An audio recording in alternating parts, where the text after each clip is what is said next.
Good evening, you're watching the news on Croatian television. Christians observed Easter Monday today, a national holiday in Croatia. Traditionally, the day is spent visiting family and friends. Many Croatian families chose to spend the day outdoors.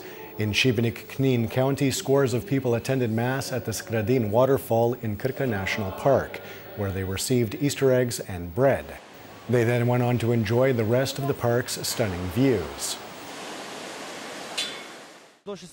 We came for Mass, and now that we're already here, we're enjoying the falls.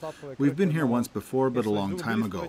It's always nice to come here, especially when the weather is so nice. Further north, a traditional Easter Monday brunch was held in Pakoštane near the coastal city of Zadar. Visitors were offered traditional home-baked breads, ham, eggs, wild asparagus, and other local specialties.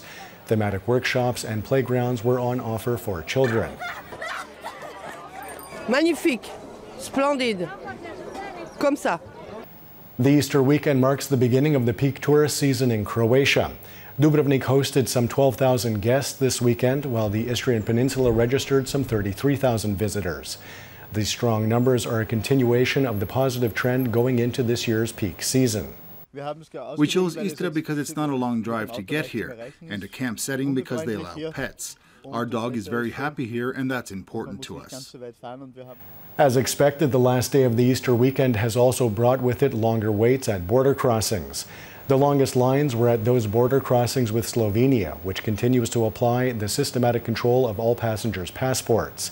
However, longer delays were also seen at border crossings with neighboring Bosnia and Herzegovina. It's long, it's like around 30 minutes, no? 30 minutes. Yeah, it's 30 minutes or more than 30 minutes, but it's necessary. Following yesterday's referendum in Turkey, at which voters opted to replace the existing parliamentary system with a presidential one, the Turkish Electoral Board has rejected opposition calls for a recount over allegations of vote rigging. The new system will give President Erdogan sweeping new powers and make him eligible to remain in office until 2029. Meanwhile, German Chancellor Angela Merkel has called on Erdogan to establish dialogue in Turkey on the basis of mutual understanding following yesterday's referendum. Other German politicians, however, have openly expressed concern over the high level of support Erdogan enjoys among the Turkish community in Germany. I don't see the reason why we should give such a politically unpredictable country weapons, regardless of its membership in the NATO alliance. I don't understand why German soldiers should be in Turkey. We need to send them to a country where they will be welcome. American Vice President Mike Pence visited the demilitarized zone between North and South Korea today. In a visit designed to show Washington's support of South Korea, Pence said that the United States would abandon its failed policy of strategic patience with North Korea.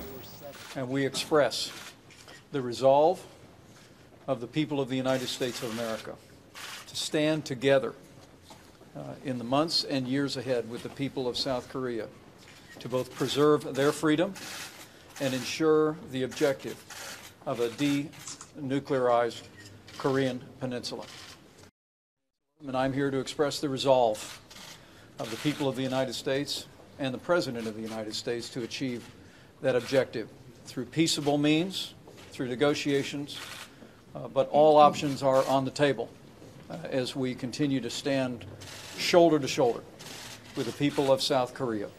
Russian Foreign Minister Sergei Lavrov today responded to Pence's comments, saying that Moscow is hoping that the U.S. will not act unilaterally against North Korea. If the expression used by the American Vice President can be interpreted as a threat of the unilateral use of force, then it is an extremely risky path. We will not tolerate reckless nuclear actions by Pyongyang, which violate UN Security Council resolutions. But this also applies to others who want to violate UN resolutions through the use of force. I really hope that unilateral actions, like those we've recently seen in Syria, will not happen, and that President Trump will adopt the path he spoke of during his campaign. This year's first changing of the Guard of Honor of the Hrvat Regiment was held in Zagreb St. Mark's Square today. The changing of the Guard starts each year on Easter Monday and lasts until mid-October. The regiment wears the uniform of the 17th century light cavalry forces known as the Croats, who fought in the 30 Years' War. I'm happy that women have joined our ranks. This is the 8th year of the changing of the Guard, and you can come see the changing of the Guard every weekend at noon at St. Mark's Square. Taking a quick look at sports, after winning his first career ATP title in Marrakesh yesterday, Croatia's Borna Coric jumped 30 places on the ATP rankings to 49th overall. Coric is set to play Frenchman Jérémy Chardy at the ATP tournament in Monaco on Tuesday. A win would pit him against fellow Croatian Marin Cilic in the second round. And now the forecast for tomorrow. Predominantly overcast with intermittent rain, especially on the northern Adriatic, which will see heavier downpours and thunderstorms.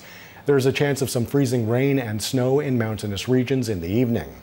The coast will see a moderate to strong southeasterly turning to a northeasterly later in the day. Morning lows of 2 to 7 degrees Celsius inland, 6 to 11 on the Adriatic, will give way to highs of 7 to 12 degrees in the interior, 12 to 17 on the coast. The 3-day forecast for the interior calls for more intermittent rain on Wednesday and Thursday. There is a chance of some snow in mountainous regions, predominantly dry on Friday. The coast will also see variable cloud cover with isolated showers. Expect northeasterly winds to reach gale-force and even hurricane-force gusts on Thursday. And that wraps up the news. Be sure to join us again tomorrow night.